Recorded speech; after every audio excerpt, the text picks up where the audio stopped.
Freed Ukrainian prisoners of war celebrated on Wednesday after Russia and Ukraine each agreed to release 175 captured troops. Moscow said it freed an additional 22 wounded Ukrainians as a goodwill gesture, following a phone call between U.S. President Donald Trump and Russian President Vladimir Putin.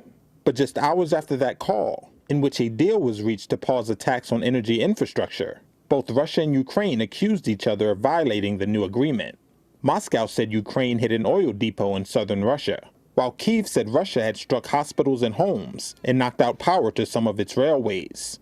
This all came on the same day that Trump had a phone call with Ukrainian President Volodymyr Zelenskyy that Trump described as very good.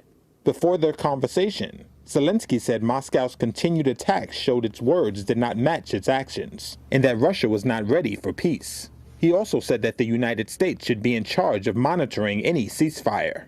You're in no position to dictate what we're going to feel. The hour-long call on Wednesday between Trump and Zelenskyy was their first conversation since an Oval Office meeting descended into a shouting match in late February. Intelligence sharing in terms of defense for Ukraine will continue to be shared. Later, White House spokesperson Caroline Leavitt said Zelenskyy asked Trump for additional air defense support, and that Trump said he would help locate the equipment in Europe.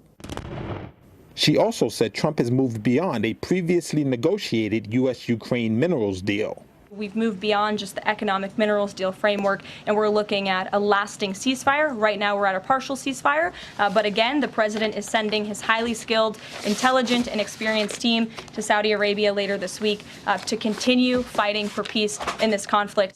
Trump has long promised to end Europe's deadliest conflict since World War II. But his outreach to Putin has unnerved European allies, who fear it heralds a fundamental shift after 80 years in which defending Europe from Russian expansionism was the core mission of U.S. foreign policy.